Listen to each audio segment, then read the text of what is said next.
From the Iowa Agribusiness Radio Network studios in Des Moines, this is Iowa Ag Matters. I'm Riley Smith. In today's show, Mark wraps up his conversation with Jared Benson about Enlist E3 soybeans. I discuss early season weed management with Dalton Webster of Syngenta, and special correspondent Russ Parker visits with Cory Nordhausen of AgDirect. Now here are your hosts, Mark Magnuson and Dustin Huffman. Dustin, you've mentioned it many times here recently, but Mother Nature is all over the place. We're starting the day with snow on the ground. It's going to warm up considerably, and by the time we get to the weekend, it is going to be feeling like almost early part of summer, but that's still a long way to come as it's been pretty cold here to start the day, but again, it is going to warm up. And of course, Dustin, we're always watching the big news stories that are moving the ag marketplace. There's been a ton of news that has affected the grain side so far this week, but also the livestock side, very susceptible to those news headlines. And one that we've been talking about for what feels like a couple of months now, at the very least, it's been about a month, is the big strike at the JBS plant in Greeley, Colorado. And why that is important is it's one of the biggest processing plants in the country. And the union at that plant represents almost 4,000 employees for the beef processor. And they are actually hitting the streets on Monday for a picket against JBS in Greeley, Colorado. And it is a big deal because, again, that shuts down that plant, which we've been watching for. I'm going to be excited to talk with Jim McCormick of agmarket.net to find out, has this price action already been priced into the ag marketplace because we have been talking about this for so long? Yeah, it's going to be interesting. We've known this is coming. I mean, it's been over a month since they were going to vote on it. That was during Commodity Classic when we were hearing about that. So, I mean, it hasn't been progressing very rapidly. So the market should be well poised for, assuming the worst situation. And that's kind of where we're at right now. And, I would like to hear what Jim has to say about that as well. But, talking about the weather again, talking out 20-some degrees with snow and on the ground, and then supposed to be dang near 60 by the end of the day. So that snow is not going to last very long.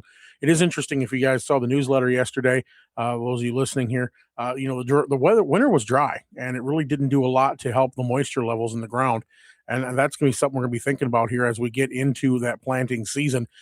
But even now with this wacky weather, I just wanted to take a look at what the 4-inch soil temperatures are doing here today. Most of the state in the 30s, low 30s, most of the part, some upper 20s in the north central part and the extreme northwestern part of the state. We do see a mid 40s in the very southwest corner of the state as well. Southwest Iowa looking like mid 30s, maybe upper 30s here at a few spots as well. So temperatures obviously got a little ways to go before we're going to be ready for planting, though we did hear of some knifing of anhydrous going on a couple of weeks ago. And then the snow and the winter and the cold re-snapped everything back in place. And so that's going to be interesting to see how that fares, because usually you want to have your soil temps above that 55-degree mark for that to work. So, going to see how that goes. And, of course, we're chomping at the bit, but the soil is not quite ready yet, Mark. No, it's not. And we know, Dustin, that each and every year farmers have been planting soybeans earlier and earlier, but this would be even a little bit too early for that. I know that much. And it is going to be interesting, though, when we get those first reports this year of, hey, my neighbor actually planted beans here recently, or, I know someone that already had their beans planted, because that has been the trend in agriculture, and it has paid off in the way of yields for farmers who have timed it just right. They do get out in the ground a little bit earlier, but they have made it work for them. And that has been a trend that I think is probably going to continue because we've seen those beneficial results. Yeah, that we have. And it's been interesting to see how we've been pushing the envelope a little bit more on our production. Of course, probably planting in February and March, not too feasible, but we have seen the soybeans have decent results. They handle the cold soil much better than the corn seems to.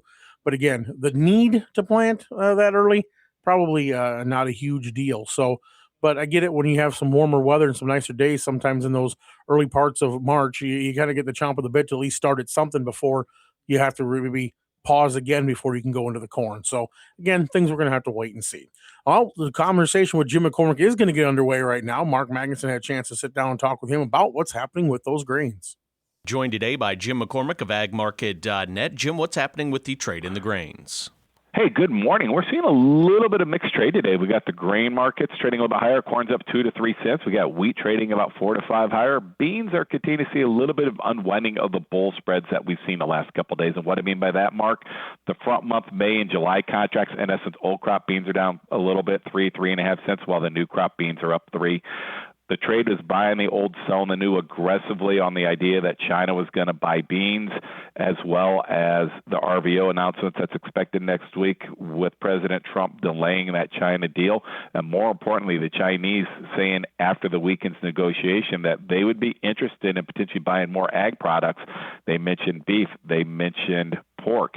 But they also said non-soybean row crops, which really makes it seem unlikely that they're going to buy that 8 million metric tons of beans that President Trump was kind of hyping that they would buy potentially a few months back. And hence, you're seeing an unwinding of the bull traders that were buying on the anticipation of those purchases.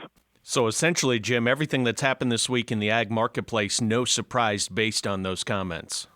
Exactly. That's where it's at. And then, the crude oil market, it is trading higher today. It's up around $275, but it's hanging right around this $95 to $100 band. So, that's still elevated, but we're not seeing the panic buying that we saw that kind of gave us a little bit of coattail run up as well. So, Jim, were there farmers, do you think, that took advantage of that opportunity then in February where that price went up for soybeans based on the rumors and then were able to sell some beans? Yes, plain and simple. I mean, our best contacts say on the old crop beans, farmers probably own less than, at the high end, I've heard 20% left of what they need to market, and I've heard some people say it's less than 10%. The farmers in general have sold a lot of the old crop beans. We also saw a lot of heavy selling of old crop corn. If you notice on the CFTC report that came out on Friday, we saw massive farmer buying this previous week on the CFTC report that was met with massive farmer selling. So the specs and the funds were buying it, and the farmer really sold aggressively into it. So the farmer has rewarded this market with the cash sales. Your local radio station brings you the local news you depend on. The Iowa Agribusiness Radio Network complements that with ag news, weather, and market updates tailored for Iowa's farmers. Together, we deliver the best of both worlds, local connection and industry expertise. It's all to keep you connected with the heartbeat of the heartland, the Iowa Agribusiness Radio Network, connecting rural Iowa with the news that matters to you.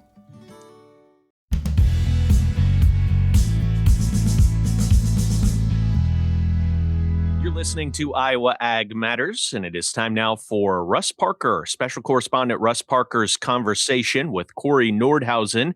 He is with AgDirect. Russ learns more here on the Iowa Agribusiness Radio Network. I'm at Farm Credit Services with Cory Nordhausen and, of course, with AgDirect. So we're in a little different topic. So, Cory, if you can introduce yourself and tell us what your role is, and then we can talk a little bit about AgDirect. You bet. Yeah, Cory Nordhausen, grew up in southwest Nebraska. Vice President of Sales for AgDirect. Been with them headed into my 24th year. And today my role with them is I lead a fantastic group of territory managers across the western U.S. And those territory managers are out in dealerships. They're in farmers' kitchens. They're in manufacturers every day of the week. So this is kind of on the equipment side of the equation. And of course, you have a lot of experience in that and 24 years of knowledge of the cyclical nature of what happens in farm equipment. Let's talk about that a little bit and what some of your observations have been and maybe how those can predict what's going to be. Yeah, you really have to take a step back in time, and you really don't have to step back far in time, right? Let's go to late 2019, 2020. What was happening? Equipment was flying off the shelves. Dealership lots became bare. You were going to be waiting on a new piece of equipment 6 months, sometimes 12 months, even out to 18 months before you were going to get that. And just as soon as that shot up in 2-3 years, it came crashing right back down, right? All of those fleet rolls, used inventory started coming back through the dealerships. Dealer inventory, obviously sales slowed down. dealer inventory began to rise and just got away from a lot of folks and forced a lot of that used equipment to go out onto the auction market. And so here we are in February of 26, the Commodity Classic, and the word I've been using this week is stability. We've came off the highest peak and the highest rundown possibly in the history of farm equipment sales. And so finally here we are to a day where it feels like used equipment values have stabilized. New equipment prices are up again this year. You don't necessarily always see manufacturers lower their prices, right? We see a lot of 2 to 5% increase on the new side. And with the used farm equipment and all that being liquidated at auctions the last couple of years, there's just less good 1 to 3 year old equipment out there on the market, right? And so back to the old supply and demand curve, if there's less of it, then the price is probably going to start to rebound. I'm not saying the price of new used equipment's rebounding yet, but I think it's probably found a fairly positive floor. And in fact, if you look at the last, 2-3 months of some auctions out there and see what, good late model clean equipment's bringing, we're starting to see a little flicker up in what they're able to get out of that equipment. Hi, my name is Ethan Smith, and I've been a certified crop advisor in Iowa for about 6 years. The Iowa CCA program is valuable to me because it helps keep me informed on new topics and research around the industry, including soils, insects, diseases, and much more. It's also a great way to network with others around the state and beyond. Iowa is known for its crops, and that's why we're here. To learn more about becoming a certified crop advisor, visit iowacca.org. In rural Iowa, you need reliable information. The Iowa Agribusiness Radio Network brings you ag-specific content like market trends, weather outlooks, and policy updates that matter to your operation, while your local station brings you community news and consistent updates on what is happening in your area. It's a partnership built for the challenges of rural life. Your farm, your local station, and your friends at the Iowa Agribusiness Radio Network, where Iowa Ag matters. Find us online at iowaagnet.com.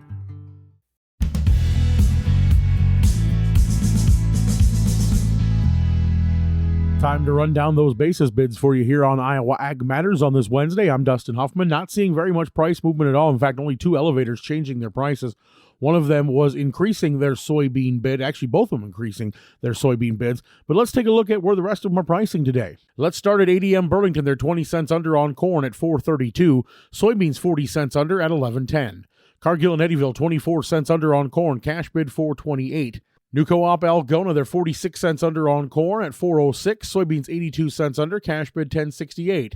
Ag State Sheldon 30 cents under on corn, $4.22. Soybeans 90 cents under at $10.60. Ag State Elta 47 cents under on corn, $4.05. Soybeans 85 cents under, they're at $10.65 for the cash bid.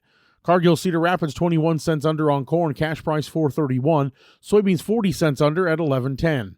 5-Star Co-op Nashua 32 cents under on corn, $4.20. Soybeans 74 cents under at $10.76. Lincoln Way Energy Nevada, we see they are 28 cents under on corn, cash bid $4.24. ADM Des Moines 50 cents under on soybeans, cash price $11. New Co-op Red Oak, they're 36 cents under on corn, $4.16. Soybeans 82 cents under, $10.68. Mid-Iowa Cooperative Green Mountain 51 cents under on corn, $4.01. Soybeans 85 cents under, cash bid $10.65. New Co-op Sheraton 36 cents under on corn, $4.16 for the cash bid. Soybeans 82 cents under at $10.68. Walk-On Feed Ranch 45 cents under on corn, $4.07. Soybeans 73 cents under, $10.77. New Co-op Glidden 44 cents under on corn, $4.08 for the cash bid. Soybeans 82 cents under, $10.68.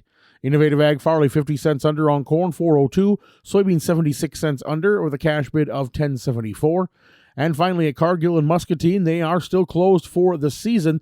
They are set to resume deliveries, though, coming up next week, the week of March 23rd. Cash corn and soybean bids are subject to change without notice. Always check with your local elevator when making sales to obtain the most recent price. And that's been a check of your cash corn and soybean bids here on Iowa Ag Matters. We'll be right back. In rural Iowa, we know you're sold on your local radio station. The Iowa Agribusiness Radio Network partners with local Iowa stations to deliver the latest in agriculture news, including grain elevator prices, market reports, and ag policy news. Trusted local voices, trusted ag content. This message is brought to you by your friends at the Iowa Agribusiness Radio Network, where Iowa Ag matters.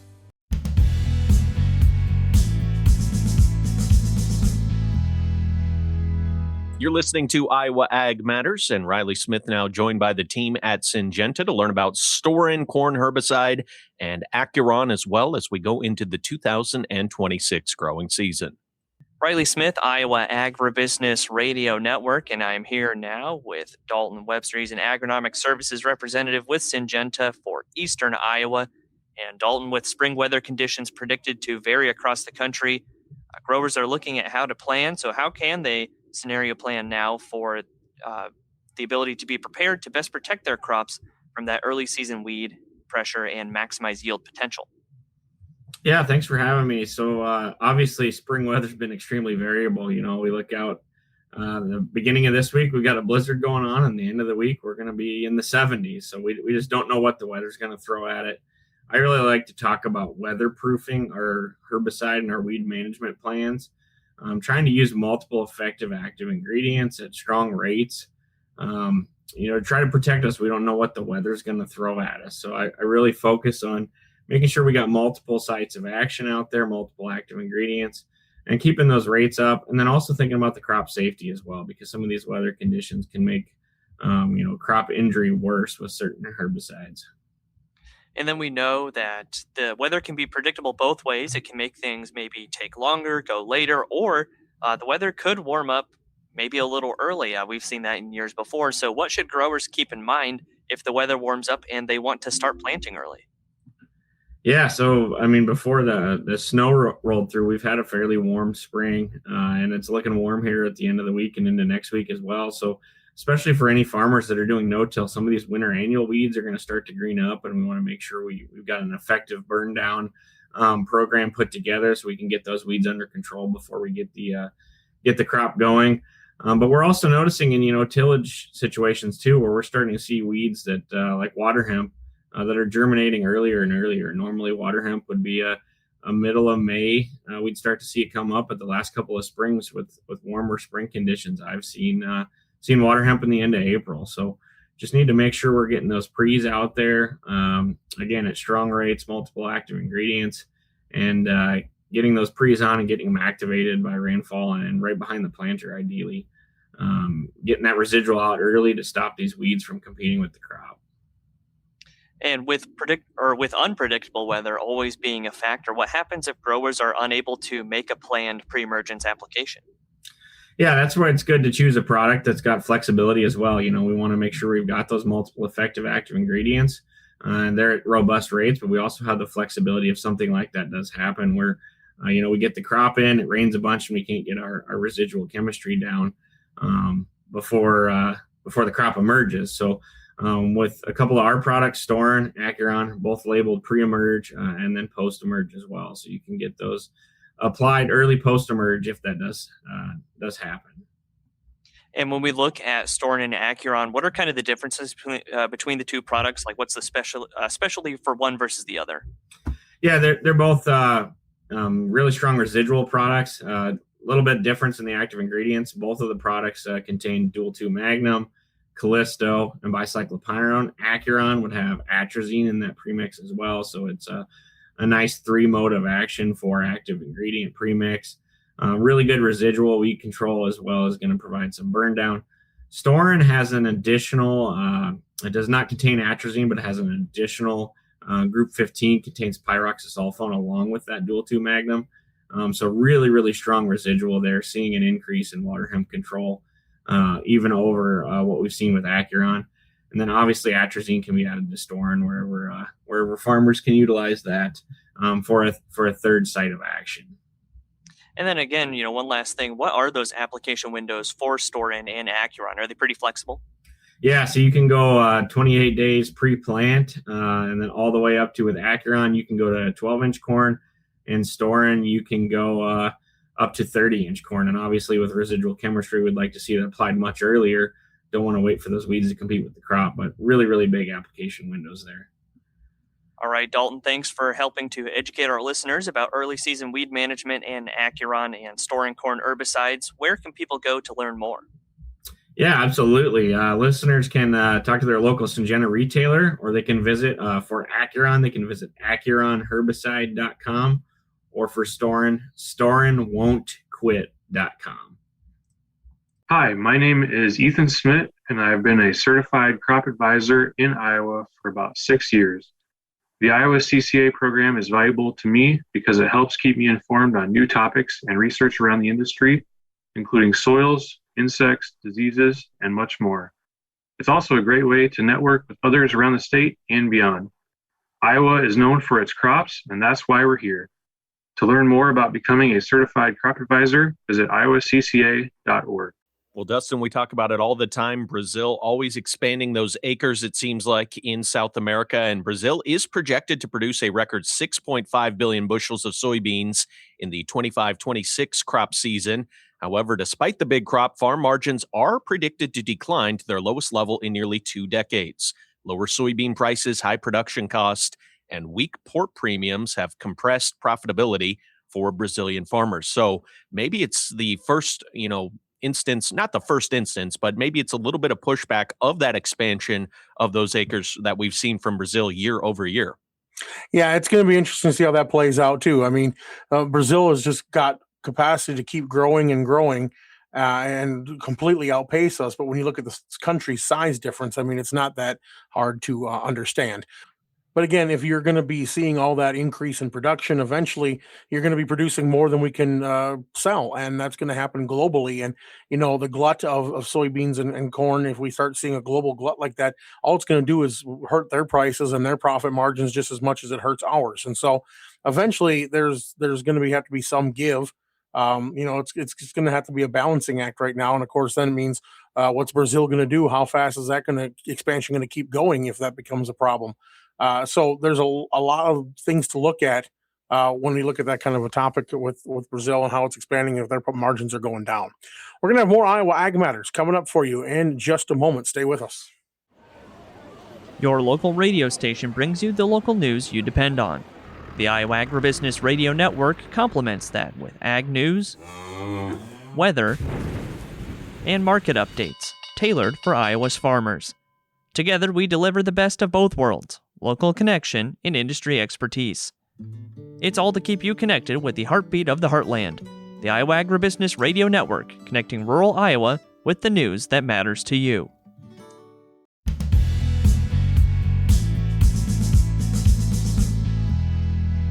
This is the Midday Market Update on Iowa Ag Matters. I'm Mark Magnuson. Joined at midday by Ethan Robson of agmarket.net. Ethan, a lot of green on the screen in the grains. What's happening in the trade today? Yeah, like you said, got green on the screen today. Going in mid-morning around 11 a.m. Central Time. Have May corn up about 6.5, 416.5. New crop corn on the highs today, up 7, 488 3/4 there. Soybeans up 2 cents in the front, about 10 cents in the deferreds. Big story is crude oil is trading back and forth between $99, got close to $100 a barrel WTI there. Ongoing conflict in the Middle East with Iran continues to push energy prices up. Have heating oil up 6% today as well. That's dragging over to the rest of the ag complex. Also, Ethan, I wanted to ask you, when we see a day like we saw earlier this week where we had a 70-cent drop in the price of soybeans, when we see those big moves to the downside, is there a little bit of natural correction just in the following days because the move was so big to go the other way? There typically is, yeah. Like you said, having a 70-cent limit down day in the markets isn't typically happen. And so funds looking at it, seeing soybeans now cheaper than what they were. Got the spec money coming in, looking to make a quick profit there. Has a little bit of a rebound for the soybean sector. And on top of that, too, there is headline risk, obviously, part of the reason what caused that 70 cents drop. Looks like President Trump and China are going to meet. Looks like it's going to happen in about 5 to 6 weeks down the road, though. So a little bit of a delay, but the talk's still on, which is obviously good news. Talk's still good to go. Looks like 5 to 6 weeks is going to happen. Now, will this happen again down the road? That remains to be seen, but right now that has the soybean market at least a little bit more comfortable today. On the other side of the markets, Ethan, in the livestock, some red on the screen. What's happening with the trade for cattle and hogs? Yeah, livestock, a little bit of a weaker day there. Have April cattle down about 85 points, 234, 37.5 there. Some technical resistance there. You pull up that chart. Live cattle just has not been able to get above that 20-day moving average. Ever since we closed it below that, February 25th, we've been stuck below that. Been able to trade up against it 2-3 times since then, but on the technical side of that, looking for a close above that to give the bulls more momentum. What's happening with the hogs today, Ethan? Hogs a little bit weaker as well. Kind of the same story there. Some weaker tones, technicals there too. That was Ethan Robson with agmarket.net. We will have a check of the numbers next. Stay informed with the closing market report from the Iowa Agribusiness Radio Network, your essential summary of the day's market activities and their impact on the agricultural economy. Join us for timely updates and expert commentary on commodity prices and market trends with trusted ag market analysts from around the Midwest. Tune in every Monday through Friday on your local Iowa Agribusiness Radio Network affiliate for your daily market recap and insights to stay ahead in the ag economy. May corn up 6 3/4 at 460 3/4. May soybeans up 2.5 at 1159.5. May soybean meal up 460 at 316.30. May soybean oil up 43 cents at 66.40. On the Merc, April live cattle down 93 cents at 234.30. April feeder cattle down 250 at 352.30. April lean hogs down 8 cents at 93.65. April pork cutout unchanged at 103.40. That was a check of the midday markets on Iowa Ag Matters. I'm Mark Magnuson.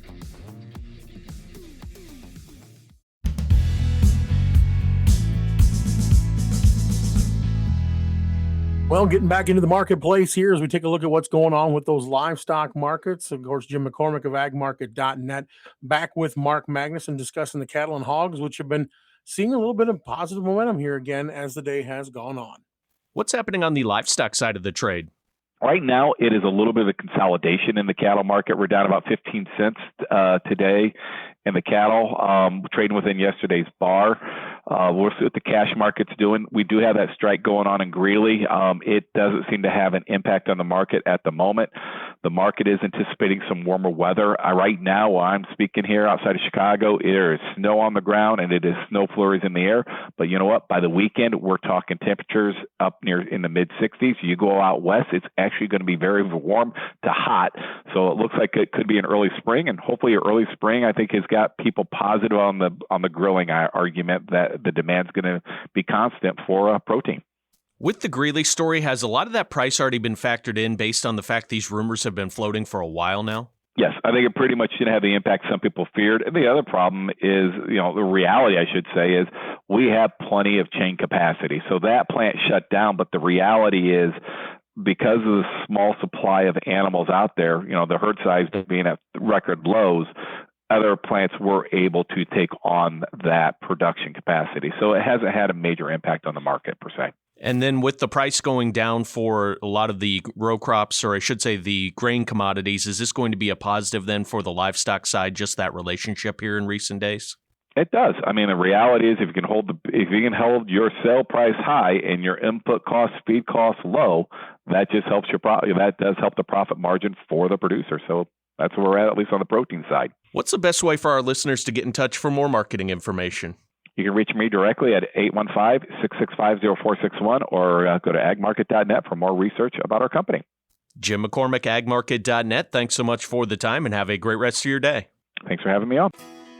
Stay up to date with the latest in the ag industry with Agribusiness Matters from the Iowa Agribusiness Radio Network.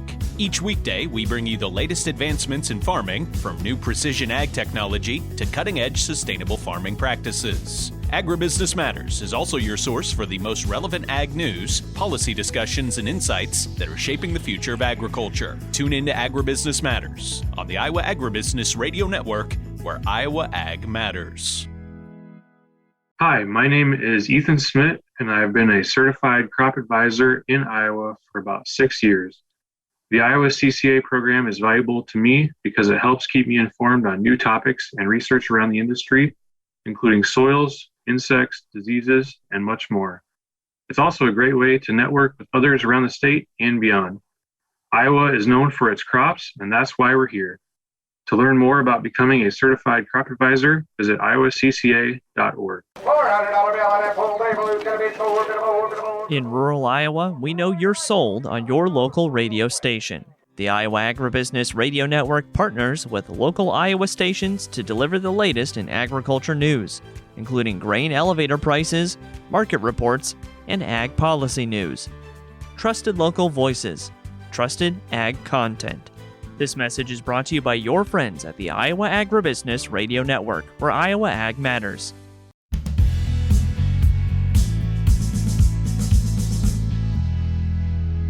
Well, we're back on Iowa Ag Matters, and earlier this week we had Mark start a conversation with the folks at Syngenta about their Enlist E3 soybeans. Mark Magnuson has more on that detail as we wrap up that conversation. Mark Magnuson for the Iowa Agribusiness Radio Network, and I'm joined today by Jared Benson. We are actually at the Golden Harvest booth at Commodity Classic. Jared, though, works for a lot of different entities under this umbrella. Jared, could you tell us, please, your job title with Syngenta and kind of how you fit into the picture here as we're, again, at the Golden Harvest booth? Yeah, so I am the head of portfolio strategy for soybeans for North America. So I work with all of our brands and our routes to market in terms of how do we deploy our Syngenta genetics and traits out to the soybean farmers in the U.S. Nice thing about a big trade show like this is not only do you have all of the industry that's participating, but of course there's real farmers here walking through the aisles, stopping by and wanting to ask questions. What questions have they had for you at the show so far? I think there's a lot of interest in this new platform that we're launching. I think that's what farmers are really looking for is, what's the simple solution, right? What is the easy button? How can I make it easier for me? How can we also reduce some of our inputs? And that's kind of the message that we want to help them understand is with the platforms, the solutions, the products, the choices, they have more control to be able to manage their costs and to be able to manage their operations according to the style, the protocols, and the needs on their ground. And that is so important right now in a time of very tight margins, finding ways to maybe reduce those inputs where it makes sense. Not doing it across the board. You don't want to end up limiting your yield, but you still want to have the ability to potentially save some dollars, and that can be a big thing. Yeah, I think one of the things that we're going to see with the Enlist E3 Explains platform is it's going to have the strongest pre-program on the market. And that pre-program is going to be important because, we've seen studies coming out from universities and extension on our own data that says for every dollar you spend on a pre-program, it requires at least $2.25 for the same level of efficacy and control from a post. So being able to have a good pre, to be able to layer those residuals actually enables more opportunities and a stronger post program. So again, being able to manage, reduce some of those costs up front is going to be really important. And now, is this going to be a widely available rollout? Is this fully available right now, or is it still that's something that you're working up towards for this growing season? So we are still working through the global deregulatory process. We expect that to come in the next couple of years. So look for this platform to be available grower sales in 2028, which means grower planting in 2029. He's Jared Benson, my guest here today with Syngenta. We're at the Golden Harvest booth at Commodity Classic. Jared, is there anything else you'd like to pass along to our Iowa farmers, our Iowa listeners, when it comes to anything you're working on or just anything you're excited about? If you want to learn more about the platform we've talked about, you can go to expansetrait.com. That's EXPANCE trait.com. Jared Benson, he's located in Urbandale in Iowa. Thanks so much for the time here today, Jared. Really appreciate it and have a great rest of the show. Thank you. Hi, my name is Ethan Smith, and I've been a certified crop advisor in Iowa for about 6 years. The Iowa CCA program is valuable to me because it helps keep me informed on new topics and research around the industry, including soils, insects, diseases, and much more. It's also a great way to network with others around the state and beyond. Iowa is known for its crops, and that's why we're here. To learn more about becoming a certified crop advisor, visit iowacca.org. Your local radio station brings you the local news you depend on. The Iowa Agribusiness Radio Network complements that with ag news, weather, and market updates tailored for Iowa's farmers. Together, we deliver the best of both worlds, local connection and industry expertise. It's all to keep you connected with the heartbeat of the heartland. The Iowa Agribusiness Radio Network, connecting rural Iowa with the news that matters to you. Well, Dustin, as we know, to start the week, we saw the big plunge in the price for soybeans, that 70-cent limit down day earlier this week. And as we know, that ties back to the situation with China. President Trump talking about delaying that meeting. And then from the Chinese side, talking about the want to bring in more, that the Chinese want to bring in more U.S. ag products, talking about beef, pork, other row crops, not including soybeans. So it's easy to see why that price went down. Now we do hear some talk about the discussions the meeting between President Trump and President Xi of China has been pushed back probably a few weeks, and it looks like they're going to meet now about 5 or 6 weeks down the line. So that is good news, and that might be why we're seeing a little bit of green on the screen here on the grain side today. Yeah, I think it's a good thing. It was obviously, we were lucky though that it didn't turn into a frenzy drop. We were able to stabilize after Monday's drop. Yeah, yesterday wasn't the greatest in pricing, but still could have been a lot worse. We didn't see that limit down continue, because if it had, today could have been a free fall, because once you had limit down 2 days in a row, the limits come off, and that can be a big problem. And so you got to take the good with the bad, and that's just the way it happens. And hopefully we'll still have some prosperous conversations with the Chinese coming up here in the future. Well, that's going to do it for today's show. Thanks to Mark, thanks to Riley, and of course, thanks to you for listening. We'll be back here again on your Thursday, coming up tomorrow with the Iowa Ag Matters program here on the Iowa Agribusiness Radio Network.